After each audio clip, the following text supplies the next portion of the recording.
வணக்கம் viewers and subscribers. உங்கள் பாஸ்கரன் பேசுகிறேன். கொஞ்சம் இடைவெளி விட்டு உங்கள்கிட்ட இந்த வீடியோவில் பேசுகிறதுல ரொம்ப சந்தோஷப்படுறேன். ஒரு முக்கியமான ஒரு தகவல் உங்களுக்கு சொல்லணுன்ட்டு இந்த வீடியோ போடுறேன். நீண்ட காலமாக பட்டா கிடைக்கல, 10 வருஷத்துக்கு மேலே ஆகிடுச்சு பட்டா கிடைக்கல. நம்ம கவர்மெண்ட் லேண்டில் தான் நம்ம இருக்கிறோம், நமக்கு எப்போ பட்டா கிடைக்கும்னு தவிச்சிருந்தவங்களுக்கெல்லாம் ஒரு நல்ல விடிவு காலம் பிறந்துருச்சுங்க. சென்னையில் இது சம்மந்தமாக அந்த கவர்மெண்ட் லேண்ட், புறம்போக்கு லேண்டுனால் எல்லா புறம்போக்கு லேண்டுன்னு சொல்ல முடியாது. ஆட்சேபனையற்ற புறம்போக்கு நிலங்கள்னு ஒரு பட்டியல் இருக்குது. அந்த ஆட்சேபனையற்ற புறம்போக்கு நிலங்களை வீடு கட்டிகிட்டு இருக்கிறவங்களுக்கெல்லாம் பட்டா கொடுத்துட்டு வராங்க.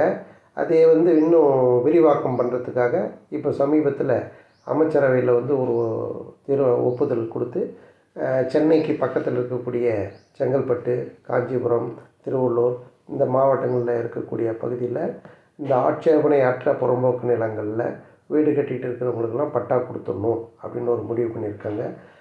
மேலும் இது விரிவுபடுத்துறதுக்கு நம்ம தமிழ்நாட்டில் வரக்கூடிய மாநகராட்சி, நகராட்சி பகுதியில் இருக்கக்கூடிய உள்ளவங்களுக்கெல்லாம் கூட இந்த பட்டா கொடுக்கணுன்னு ஒரு முடிவு அரசாங்கம் எடுத்திருக்குதுங்க. இது நீங்கள் நல்லா பயன்படுத்திக்கணும். உங்கள் இடத்துல விசாரணைக்கு வருவாங்க. விசாரணைக்கு வரும்பொழுது நீங்கள் உங்களுக்கு உண்டான அந்த டீட்டெயில் என்னென்ன, வீட்டு வரி கட்டின ரசீது, அந்த இடத்துல உங்கள் பேரில் ஸ்மார்ட் கார்டு இருக்கணுங்க. இந்த குடும்ப அட்டைன்னு சொல்கிறோம் இல்லைங்களா, அந்த அட்ரஸில் உங்கள் பேரில் இருக்கணும். மேலும் இந்த ஆதார் கார்டு இந்த மாதிரி விவரங்கள்லாம் கேட்டாங்கன்னா நீங்கள் எல்லாம் ரெடி பண்ணி கையில் வச்சுங்க. அவங்க கேட்கும்போது அதை எடுக்கணும், ஜெராக்ஸ் எடுக்கணும் அப்படின்லாம் நீங்கள் பாவம் தவிக்கக்கூடாது.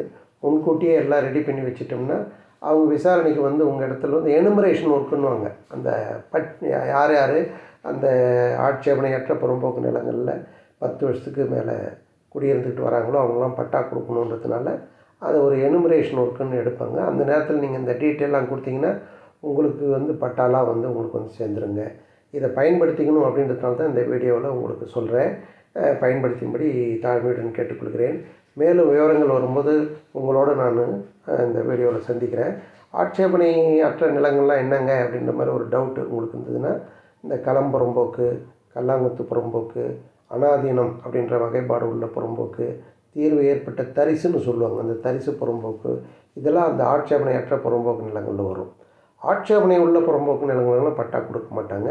அதெல்லாம் நீர்நிலை புறம்போக்கு, இந்த சாலை ரோடு புறம்போக்குன்னு சொல்கிறீங்களா, அந்த ரோடு புறம்போக்கு, மேலும் சில இந்த இதில் பரியல் கிரவுண்டு இந்த மாதிரிலாம் இருந்ததுன்னா அதில் நம்ம என்கரேஜ் பண்ணிகிட்டு இருக்கிறோம் அப்படின்றதுனால அதுக்கெல்லாம் பட்டா கிடைக்காது. ஆட்சேபனையற்ற புறம்போக்கு நிலங்களுக்கு வீடு கட்டிகிட்டு இருக்கிறவங்களுக்கு 10 வருடங்களுக்கு மேலே வீடு கட்டிக்கிட்டு அதில் குடியிருந்து வராங்கன்னா அவங்களுக்கு பட்டா கொடுக்கணும்னு ஒரு தீர்மானம் போட்டு அரசாங்கத்தில் இப்போ 6 மாதத்துக்குள்ளே அதெல்லாம் கொடுக்கணுன்ட்டு முதல்வர் அவர்கள் அறிவுரை கொடுத்துருக்கிறாரு. அதுக்காக உங்கள் இடத்தெல்லாம் தேடிட்டு வரும்போது நீங்கள் பயன்படுத்தி நன்மை பெறும்படி அன்புடன் கேட்டுக்கொள்கிறேன். நன்றி, வணக்கம்.